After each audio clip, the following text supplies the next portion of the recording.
Assalamualaikum warahmatullahi wabarakatuh. Baik, di sini saya akan membahas tentang sumber belajar berbagai komponen media pembelajaran. Yang pertama, pengertian sumber belajar. Sumber belajar adalah sebuah yang dapat mengandung pesan untuk disajikan melalui penggunaan alat ataupun oleh dirinya sendiri. Dapat pula merupakan sesuatu yang digunakan untuk menyampaikan pesan yang tersimpan di dalam bahan pelajaran yang akan diberikan.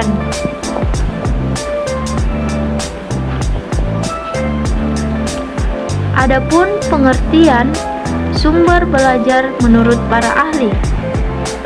Yang pertama, Wina Sanjaya. Menurut Wina Sanjaya, sumber belajar meliputi orang, alat, bahan, aktivitas, dan lingkungan. Kesemuanya dapat digunakan oleh siswa dalam proses pembelajaran. Yang kedua, Abdul Majid. Abdul Majid mengungkapkan bahwa sumber belajar ditetapkan sebagai informasi yang disajikan dan disimpan dalam berbagai bentuk media sebagai perwujudan dari kurikulum.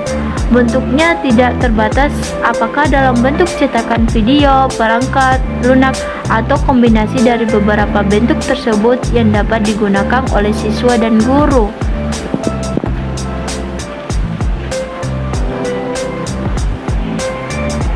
Adapun fungsi sumber belajar. Yang pertama, meningkatkan produktivitas pembelajaran dengan jalan mempercepat laju belajar dan membantu guru untuk menggunakan waktu secara lebih baik dan mengurangi beban guru dalam menyajikan informasi sehingga dapat lebih banyak membina dan mengembangkan gairah.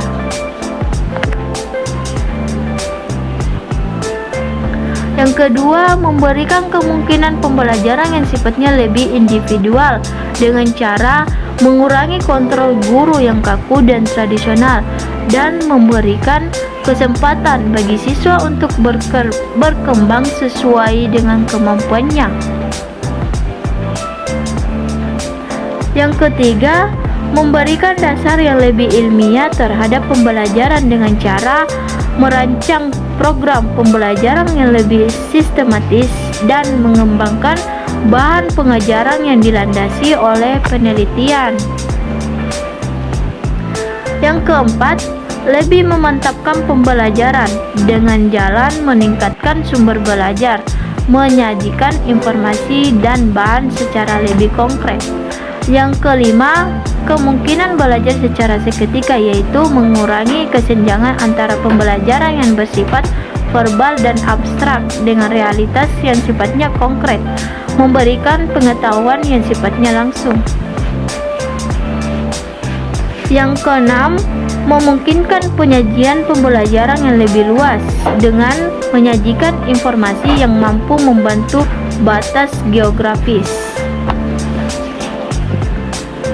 Adapun ciri-ciri sumber belajar.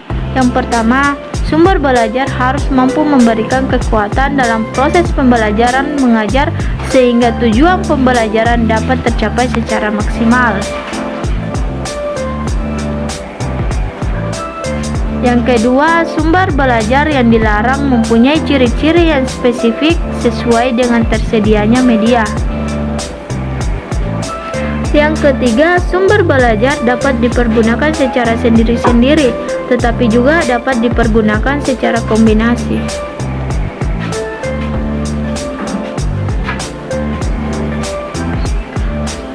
Adapun pemilihan dan penggunaan sumber belajar.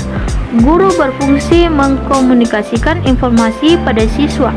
Fungsi ini dilaksanakan dengan cara menggunakan dirinya sendiri sebagai suatu media komunikasi, menggunakan saluran-saluran sensori seperti suara, penglihatan, peradaban. Fungsi lainnya adalah melakukan observasi dan evaluasi apa yang terjadi dalam proses belajar. Peran guru adalah menyediakan, menunjukkan, membimbing, dan memotivasi siswa agar mereka dapat berinteraksi dengan bertugas berbagai sumber belajar yang ada, bukan hanya sumber belajar yang berupa orang, melainkan juga sumber-sumber belajar yang lain, bukan hanya sumber belajar yang sengaja dirancang khusus, melainkan juga sumber belajar yang tinggal dimanfaatkan.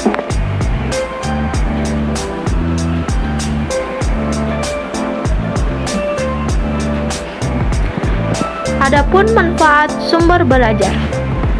Menurut Rohani, manfaat sumber belajar antara lain meliputi yaitu yang pertama, memberikan pengalaman belajar secara langsung dan konkret kepada peserta didik. Yang kedua, dapat menyajikan sesuatu yang tidak mungkin diadakan, dikunjungi atau dilihat secara langsung dan konkret. Yang ketiga, dapat menambah dan memperluas cakrawala sajian yang ada di dalam kelas. Yang keempat, dapat memberi informasi yang akurat dan terbaru. Yang kelima, dapat membantu memecahkan masalah pendidikan baik dalam lingkup mikro maupun makro. Yang keenam, dapat memberi informasi yang positif apabila diatur dan direncanakan pemanfaatannya secara tepat.